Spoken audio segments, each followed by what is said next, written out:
Hi, my name is Quyen from HelpAge International. Welcome to my presentation on promoting community-based care service and digital inclusion, a case study from Vietnam. My presentation will be in 3 parts. Part number 1 is the Intergenerational Self-Help Club, or the ISHC, community-based care service. I would like to start my presentation by setting the background. Vietnam is rapidly aging and has one of the shortest transition period from aging 10% to age 20%, taking only around 17 to 20 years. This has caused an increase in health and care demand. However, Vietnam still has limited resources to make health and care service be more accessible to all. Expensive institutional care, as found in high-income countries, is an option only for a small minority in the country. The community-based care service in Vietnam is simple but very innovative. Why? It is because it is mainstream inside the Intergenerational Self-Help Club, or the ISHC, which are community-based organizations.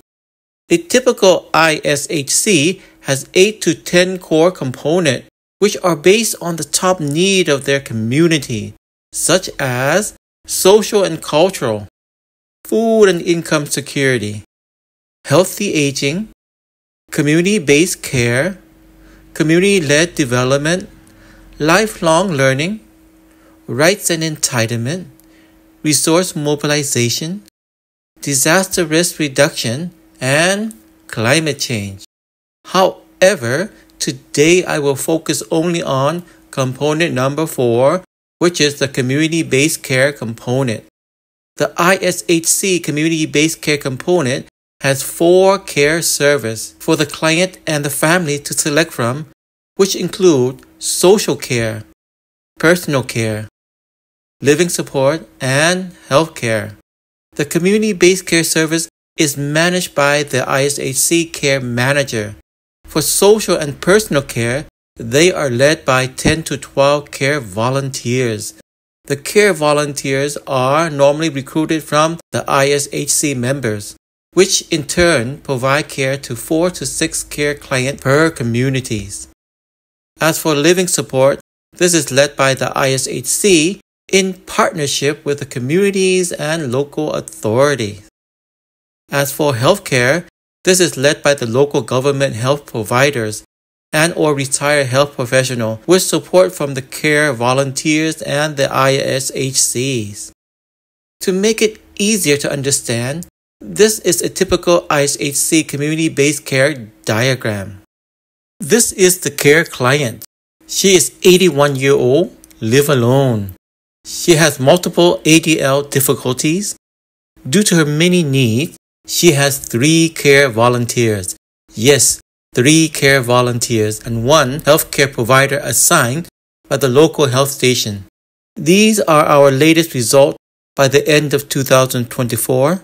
8,432 ISHC has been established in all 63 provinces and cities in the country, with more than 484,000 members and 60,000 care volunteers, taking care of more than 30,000 care clients annually. Over the years, the ISHC has become the largest community-based care provider in the country. With the Prime Minister's decision and inclusion in the national policies and target, the ISHC is projected to increase to 15,000 by the end of 2030. Therefore, the number of care volunteers and clients will likely double by then. Part 2, Digital Inclusion. We are living in an increasing digitalized world, a shift accelerated by the pandemic. As essential services move online, older adults, who are often less digital connected than younger generation, face a growing risk of exclusion. To address this, we must foster a culture that prioritizes the digital inclusion of older people, will empower them to become active participants in the digital world.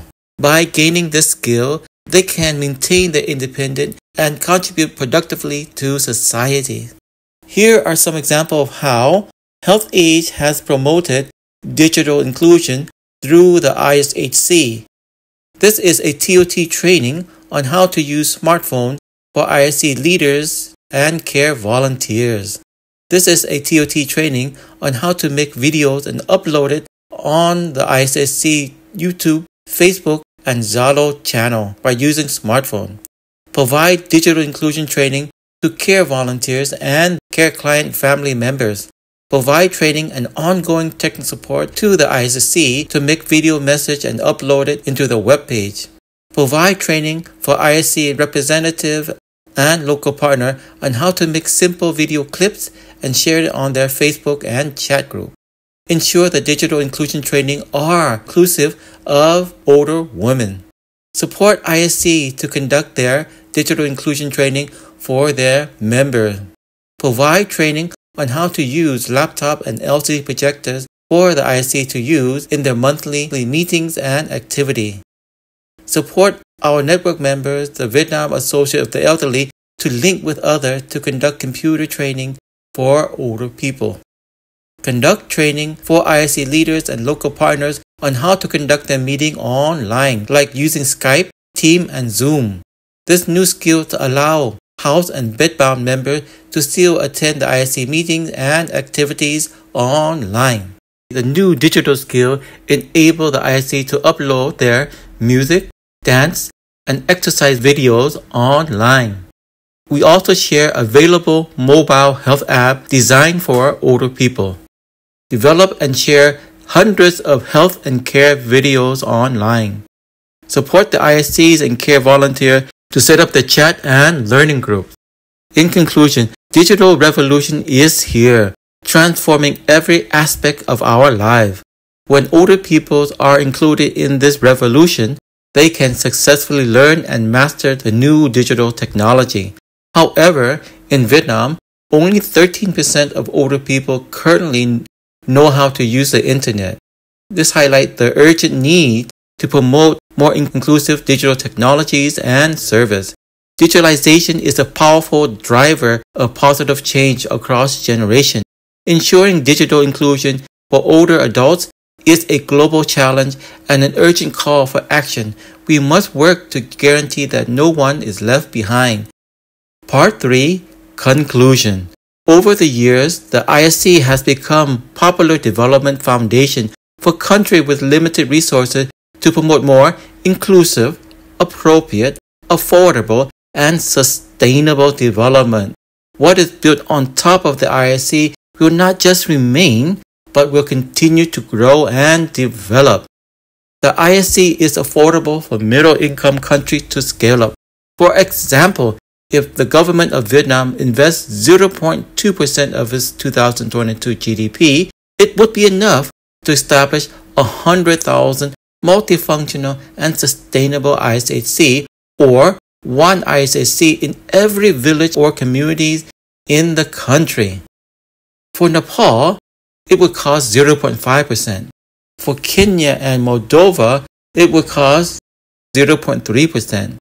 And for Colombia, it would only cost 0.15%. So, if funding is a problem, if low buy-in is a problem, if scale-up is a problem for you and your country, you should consider the Vietnam example by mainstreaming your community-based care service into your country older people's organization.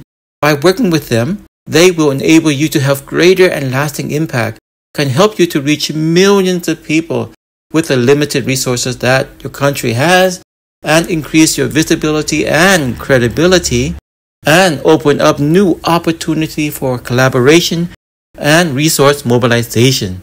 It will be a win for the people, a win for your community, and a win for your country. Thank you.